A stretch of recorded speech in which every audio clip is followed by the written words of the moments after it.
The PlayStation. My favorite console and the only console I heavily defended back in the days against those damn N64 people. God, I couldn't stand them. The PS2, however, killed my fanboyism. Then again, I had no reason to defend the PS2. Neither the GameCube, Dreamcast, or Xbox was a threat to that thing. Hell, I don't ever remember anyone else defending the PS2. Mainly because anyone stupid enough to say the PS2 was a failure would only make themselves look like an idiot. But then the PS3 comes along and everything changes. I wonder why. What was so different about the PS and PS2 versus the PS3 that made this big change? What tactic did Sony use before versus now that made them go from the top dog to Nintendo and Microsoft's punching bag? Did Microsoft and Nintendo know something that Sony didn't this gen?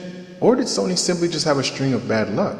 It's one thing to start off with bad luck. Hell, the PS1 started out as a console that a lot of companies saw as something that wouldn't work and be a failure. But Sony pretty much shut them the hell up. Next gen, no one questioned Sony. Then this generation comes along and everything changes. The PS1 put Sony on the map as a threat to all consoles. The PS2 took Sega out of the picture, made Nintendo go from the top dog to the laughing stock of the gaming world, and made Microsoft barely survive thanks to the Western world of gamers loving first-person shooters. And the PS3? I don't know what they did wrong. The price at the start couldn't have been the main problem. They clearly made the better console, had free online play, and as time went on made more exclusives than we could handle. And what about... Wait, more exclusives than we could handle. Oh, I think I know what went wrong. But I wonder if my viewers will think the same thing though, especially the PlayStation gamers. Well, let's see what happens.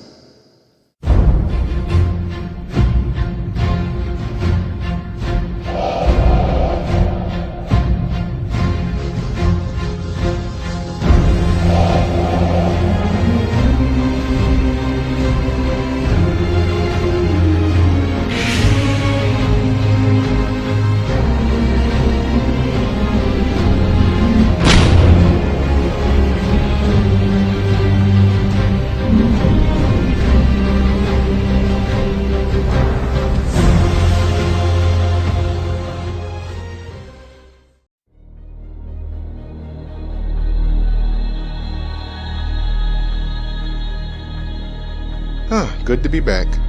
Now then, let's start. The Sony PlayStation. A console that's gone through 3 generations, 2 of which completely dominated their generations and no one can deny that. But this one, strangely enough, did not. If I were to ask you guys, what did Sony do wrong this generation? What would be your answer? Would you say Sony did nothing wrong and this generation was perfect? Would you say it was all Microsoft's fault? Would you say Sony didn't make any games that interested their fan base? Would you blame Sony's fan base? Or would you say something completely different? There's one thing that's quite obvious. The battle of consoles has changed from game company versus game company to game company versus hardware company versus software company, each one having their own strengths and weaknesses. But I think Sony's weakness hurts them more than Nintendo and Microsoft's do. Both Nintendo and Microsoft seem to have the same strength, a strength of which Nintendo got by building it up throughout the generations and Microsoft got by pure luck just 1 generation ago. They both have what I like to call pre-guaranteed enthusiasm. This means both Nintendo and Microsoft have specific things they can always rely on in case something bad happens, like Nintendo in the GameCube and Microsoft in their original Xbox. What barely saved Nintendo last generation was their own fan base. However, the problem is that last generation, Nintendo's fan base alone clearly wasn't enough to carry them. If it was, I doubt they would have even bothered with the Wii's main gimmick, or even called it the Wii for that matter. It simply would have been another HD console for people to argue as to which hardcore gamer plays what. This generation's Nintendo console wasn't so much for the Nintendo fanbase as it was at the start for the Wii fanbase. The Nintendo fanbase of the day is a lot smaller than the NES, SNES, and N64 fanbase, and because of that, Nintendo couldn't rely strictly on that group anymore. So while they still made their main titles, they also made sure to hold on to that new casual fanbase. As once Sony, Microsoft, and at one point Sega entered the battle, Nintendo's ranks got smaller and smaller. Next generation, Nintendo's gonna have their hands full, because they're gonna try to put a new fan base into the mix. And this time, there'll be 3 groups to worry about. And out of those 3, only 1 is guaranteed. Everything that Nintendo did to bring in the casual fan base in Generation 7 isn't guaranteed to work in Generation 8. So it makes perfect sense why they're gonna go after the hardcore fan base of both Sony and Microsoft. It's a lot easier to make a console for the hardcore fanbase, especially when you've been making consoles for about 30 years. You tend to learn things as you go. But this was Nintendo's first generation working with a whole new fanbase. Their plan this generation wasn't guaranteed to work, it just kinda did. But they're not stupid. They're not going to try and repeat that because there's no guarantee that the same games with better graphics are going to carry them to the next generation. Wii Sports in 1080p means nothing to these people, so it's safer to go after the hardcore fan base this time. And I think Sony may have helped both Nintendo and Microsoft realize this without knowing it. I'll get to why later. The problem with pre-guaranteed enthusiasm is that it only works when a company knows exactly what their main fan base likes. And this is where I think Sony may have a problem. Here's what I mean.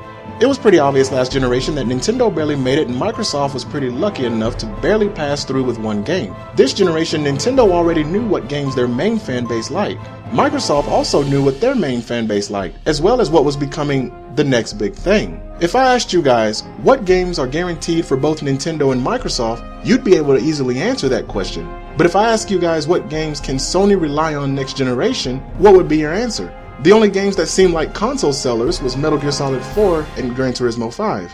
But the next Metal Gear Solid is said to be targeted for high-end consoles and the PC. So Metal Gear Solid will continue to be a seller, but it'll no longer be a PlayStation console seller. So what else can Sony rely on at this point?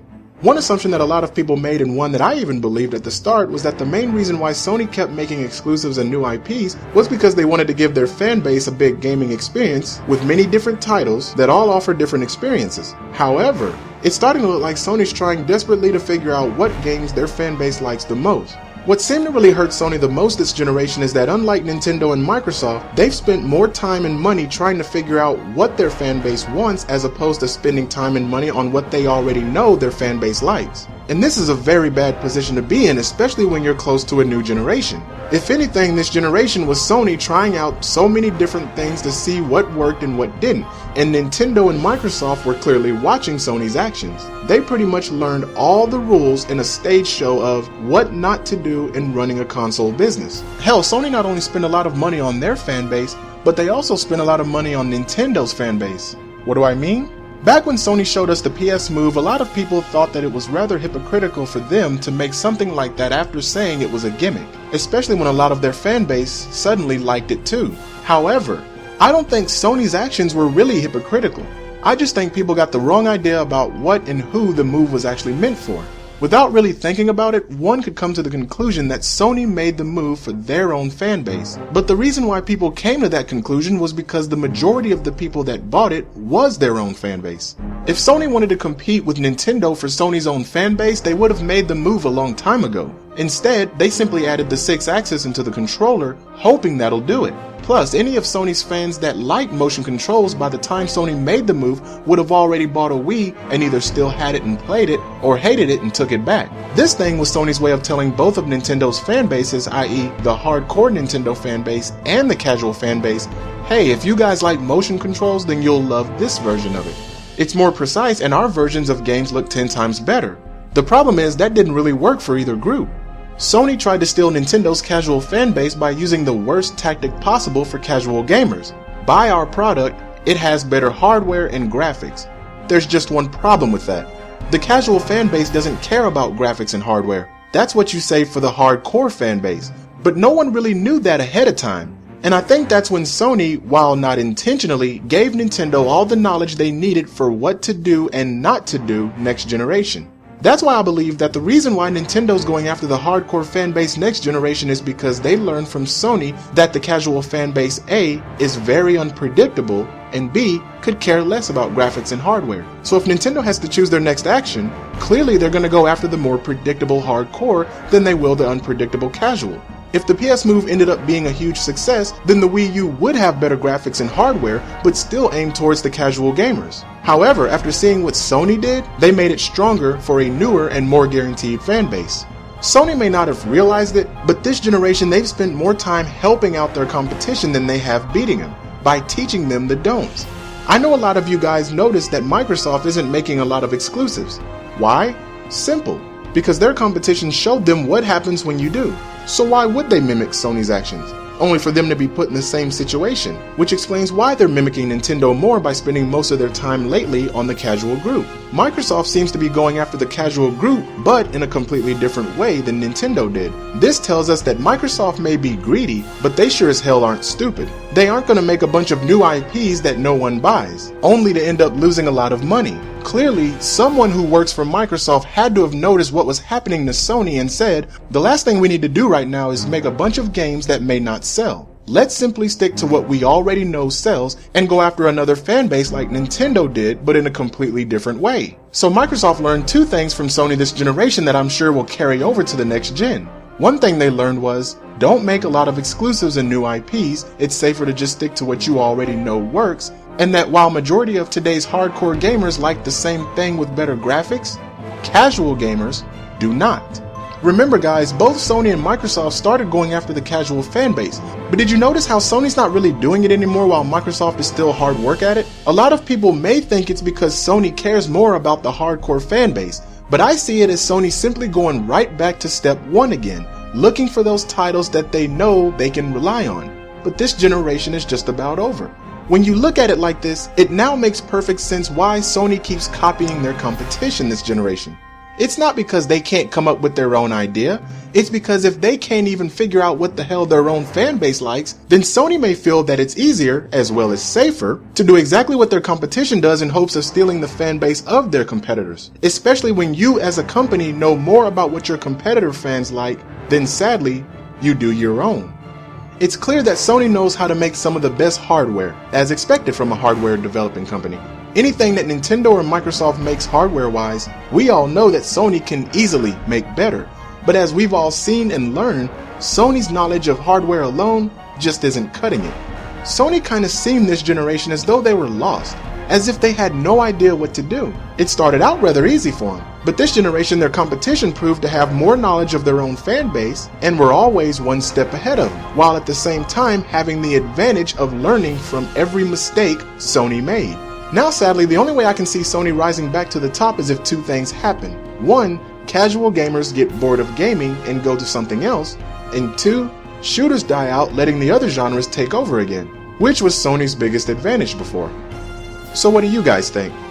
Is Sony in trouble? Or are they simply fine where they're at and Archimedes doesn't know what the hell he's talking about? I will say one thing, we all know E3's coming up, and if Sony has any tricks up their sleeves, any secret moves to make, any checkmates against Nintendo and Microsoft, now is the fucking time to do it.